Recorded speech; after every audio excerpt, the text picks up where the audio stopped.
Welcome back. In this second part of my interview with Peter, I asked him how he sees the American economy recovering, even with the Fed stepping away, given that we've been on life support for so long.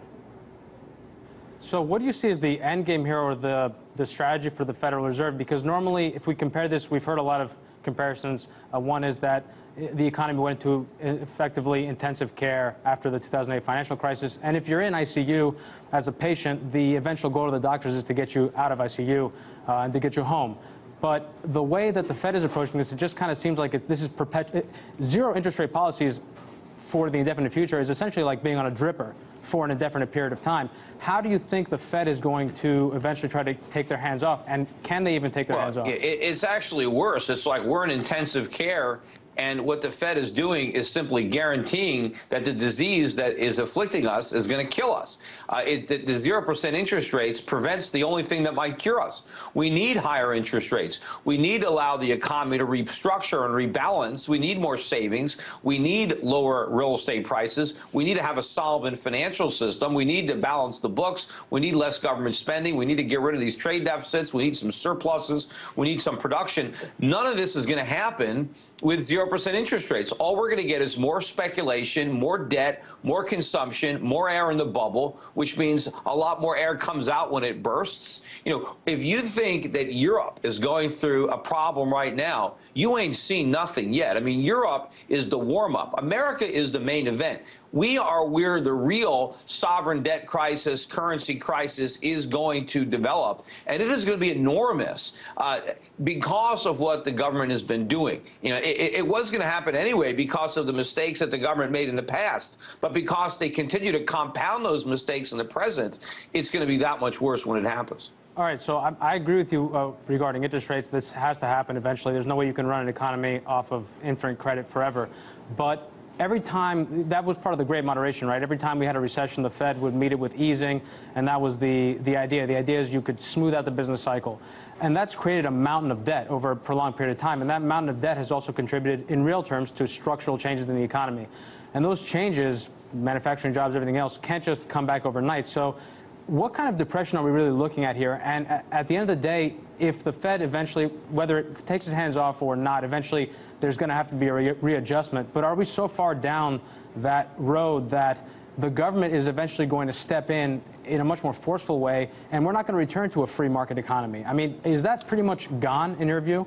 Well, we haven't had a free market economy in a long time, and we keep getting less and less free as the government continues to up the ante on its intervention. And the problem is, the more the government gets involved in the economy, the more they screw it up. And the more they screw it up, the more they get involved to try to solve the problems that they blame on the free market, but are actually a consequence of a lack of a free market and a direct byproduct of government policy and government intervention. But in answer to your question, we're going to have an inflationary depression. I think that's the worst kind.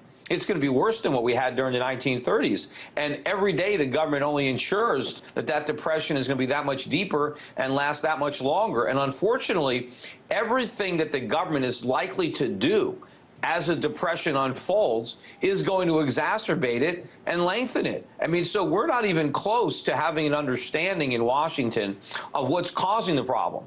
And until we understand that, we're never going to solve it. We have to understand that the cure, the stimulus that the politicians always reach for, is the reason we're so sick.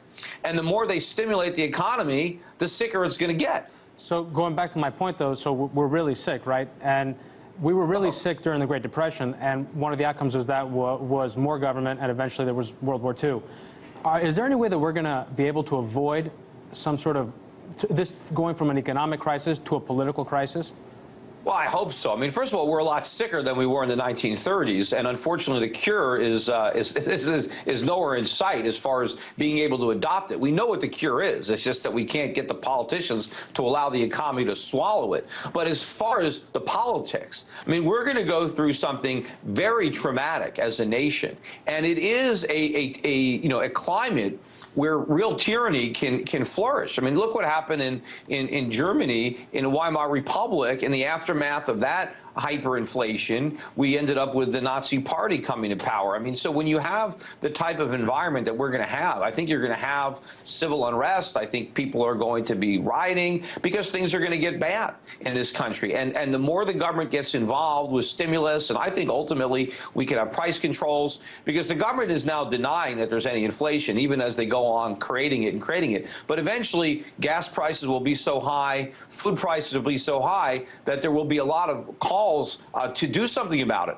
And rather than turning off the printing presses and raising interest rates, I think they're going to look to control prices, and that's just going to create shortages and compound these problems. And it's going to be a very, very dangerous environment for civil liberties. And who knows, the government's going to get bigger and bigger and looking to consolidate its power, maybe silence the voices of people who are pointing out the problems. They've already got it all set up now with terrorists. They've got a lot of power now because of the war on terror. Well, they can describe or classify anyone they want as a terrorist and now throw them in jail and lock away the key. So people who are trying to point out what the government is doing wrong on a monetary basis or as a fiscal basis, I mean, who knows? They could be characterized as terrorists. People who are using the black markets, people who are buying food or energy illegally might be considered terrorists. Who knows? But there is a lot of risk out there. I hope it doesn't play out that way.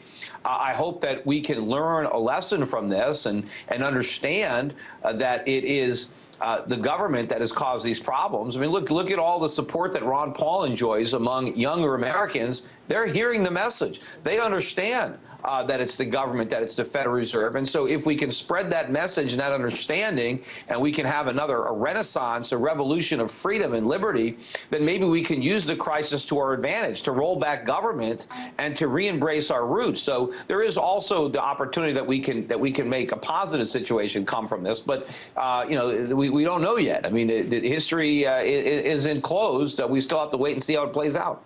Well, I mean, I guess I'm not that hopeful. But speaking of government and government's role, we had the State of the Union last night, and I heard a lot of the same sort of things we've heard before. Obama talked about mortgage refinancing. He talked about student loans.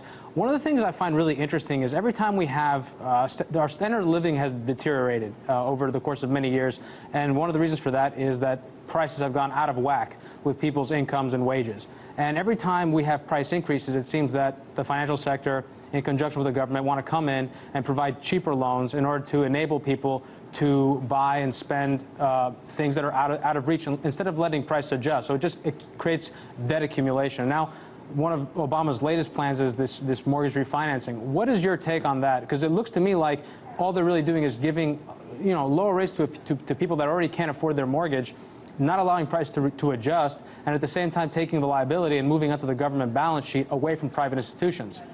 Yeah, this is more of a bailout where we're taking underwater mortgages out of the private sector and dumping these risky loans on the public sector. Meanwhile, we're allowing individuals to refinance them at a lower rate of interest. So those who pay are going to pay less. And that means when the people who default, the losses to the taxpayers are that much greater because of the fact that the performing mortgages are paying less. So this is the wrong thing to do. This is more of the very policies that Obama says we shouldn't go back to. He's expanding them. And, the irony of, when you talk about the student loans, the president was for more student loans, more aid and subsidies for education, and then he chastised universities for charging too much for college tuition. Why does he think they can do that? They do that because of all the government aid. If Obama wants colleges to lower their tuitions, stop subsidizing the students. Stop giving students money to pay the inflated prices. As long as we're subsidizing college and guaranteeing loans, Obama can scream all he wants, but the colleges are going to keep on raising prices. If he stops subsidizing the students, he won't have to beg colleges to cut their tuitions. They'll have no choice. They'll have to do it. All right, let me have another question for you, and this sort of ties into things, because a president is not expected to understand economics, but there seems to be this popular impression that mainline economists, these professional PhD economists, know what's best for the economy, and when they say jump, the politicians say how high. Paul Krugman was out with an article recently, and he talked about a report that came out citing how the U.S. is not in such bad shape because it's decreased its debt relative to its GDP, which is an argument, one of many that you hear a lot. And well, the thing I want to point out, though, is that I think the whole thing about GDP is misleading because GDP is it's gross domestic product, it's activity in the economy. It just shows that more stuff is happening. But it doesn't necessarily mean that more good stuff is happening. We had GDP growth during the housing boom because people were building houses and they were taking out debt. And the debt was growing, and GDP was growing, and people were saying, "Great, we're in a recovery." But all of that, all of what was built, ended up being a liability and not an asset. So how does that make sense to you? The whole thing about debt to GDP and that being what's important. Well, first of all, I don't know what numbers Paul Krugman is looking at, because even though the GDP has grown, the debt is growing faster as a percentage. That was CEO and Chief Global Strategist of Europe Pacific Capital, Peter Schiff.